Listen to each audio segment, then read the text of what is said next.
Olá, aqui é o professor Ítalo Boritza e hoje eu vou fazer a correção da atividade, a primeira atividade do quarto bimestre, tá bom? Então eu vou mostrar a atividade para vocês aqui e aí nós vamos fazer item por item, tá bom? Até nós chegarmos na resolução de todos os exercícios. Então vamos começar pelo exercício de número 1. Ele diz o seguinte: o que é o calor? Calor é energia contida no corpo? Não, a energia contida no corpo, armazenada em todas as moléculas, é chamada de energia interna, que é a soma de todas as energias que a molécula possui. Calor é o quê? Uma energia em trânsito, ou seja, quando um corpo está transmitindo a energia de um corpo para o outro, essa energia transferida é chamada de calor. Então, letra B, é a energia que se transfere de um corpo para o outro, ou seja, energia em trânsito? É. Quando existe uma diferença de temperatura entre eles? É também. Então, é a letra B.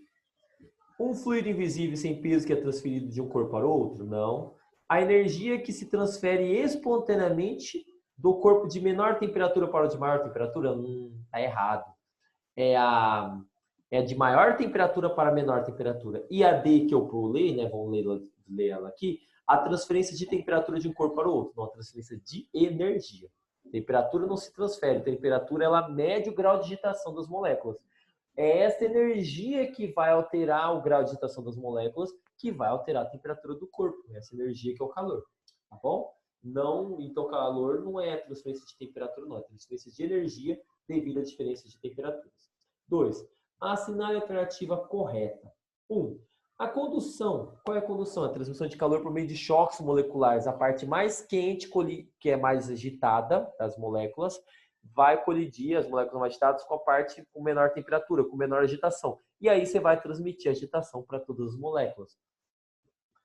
A condução térmica é um tipo de propagação de calor característica apenas dos meios fluidos? Não.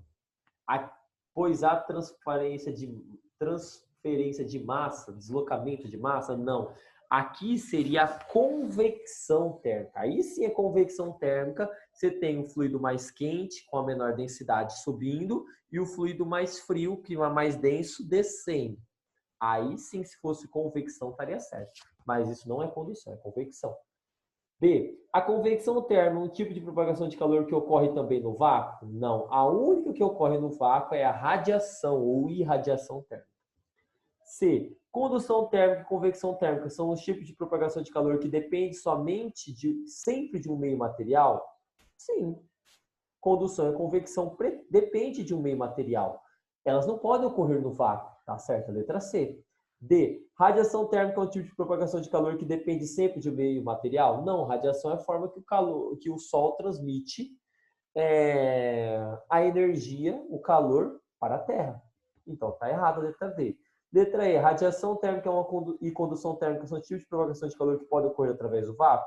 Não, condução não pode. Só a radiação térmica é a transmissão que ocorre por meio do vácuo. 3. A transmissão de calor por convecção só é possível onde? Nos líquidos? Não. Somente nos líquidos, não. É nos fluidos em geral. Por quê? Porque pode ocorrer a convecção nos líquidos e nos gases. Se o exercício falasse a transmissão de calor por convecção pode ocorrer, aí estaria certo a letra C, a letra D. Pode ocorrer nos sólidos, pode ocorrer, perdão, convecção. Pode ocorrer nos líquidos, pode ocorrer nos gasosos, tá? Mas ele falou só é possível, ou seja, só pode nos líquidos? Não. Só pode nos gases? Não, pode nos dois. Então, os dois são chamados de fluidos. Por isso que nos fluidos em geral só ocorre nos fluidos, que são os líquidos e gases. 4. Numa noite fria, usamos cobertores de lã. No entanto, mesmo que existam vários cobertores sobre a cama, quando nos deitamos, percebemos que ela está fria e só nos aquecemos depois de algum tempo sob os cobertores. E isso se explica por quê? O cobertor é um aquecedor? O casaco é um aquecedor? Não. Ele é uma barreira, ele é um isolante térmico. Quando o nosso corpo, que tem uma temperatura de 36,5 graus em média, está numa temperatura acima que é o ambiente, que é o caso num dia frio, nós queremos transferir calor para o ambiente. O que o casaco faz? Ele funciona como uma barreira, de forma que esse calor não seja transmitido para o ambiente, que ela fique entre o casaco e nós, deixando o ambiente interno do nosso casaco mais aquecido. E aí nós sentimos essa sensação mais agradável. Beleza? Então, casaco é um isolante térmico e não um aquecedor. Se fosse um aquecedor, gente, era só pegar um casaco e enrolar dentro de um com frango congelado dentro dele, que ia descongelar rapidão. Mas isso acontece? Não. Se você colocar um frango para descongelar no ambiente e um dentro de um cobertor, o que está dentro do cobertor vai demorar mais tempo para descongelar, porque o casaco, o cobertor funciona como uma barreira. Então, letra A, o cobertor e a lã não é um bom absorvedor de frio? Não, o que transmite ou absorve é calor, não frio. O cobertor e lã produz calor em contato com o nosso corpo? Não, eles não são aquecedores, são isolantes. Enquanto não nos deitamos, existe muito frio na cama que será absorvido pelo nosso corpo? Não, não se absorve nem se emite frio. É calor, é energia. D. O cobertor funciona como um isolante térmico e não como um aquecedor? Sim. Por isso que após algum tempo nós vamos sentir aquecidos, porque vai levar esse tempo para que ele consiga barrar esse calor transmitido pelo nosso corpo. A cama não sendo de lã produz muito frio? Não. 5. Numa sala com temperatura de 18 graus Celsius são dispostos um objeto metálico e outro plástico, ambos com uma temperatura desse ambiente. O indivíduo, com uma temperatura média de 36 graus Celsius, segura esses objetos, um em cada mão simultaneamente. Nesse caso, é correto afirmar que uma rápida transferência de calor ocorre para quê? Gente, a nossa mão ele mede o fluxo de calor. Quando nós transmitimos calor, ela dá a sensação de frio. E quando nós absorvemos calor e energia, ela dá a sensação de quente. Como a temperatura do nosso corpo é maior que dos objetos que está a 18 graus, é nosso corpo que irá transmitir energia para os objetos. O nosso corpo vai sentir a sensação de frio.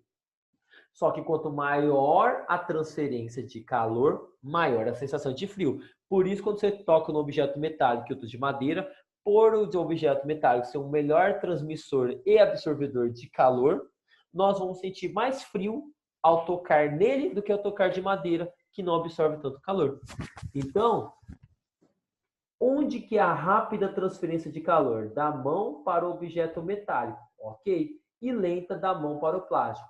Por isso a sensação de frio é maior proveniente do objeto metálico? Sim, é essa a explicação. Letra B. Do objeto metálico para a mão é a rápida? Sim. E lenta do plástico para a mão? Sim. Pois a sensação de frio maior no plástico? Não, maior é no metálico. Por isso que o metálico parece estar mais frio que o plástico. C. Maior da mão para o plástico? Não, é maior da mão para o ferro. D.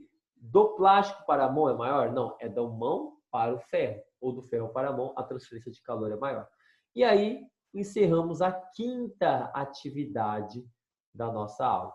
Então, meu querido, qualquer dúvida, eu estou à sua disposição e eu aguardo você na nossa próxima correção, que será da atividade número 2.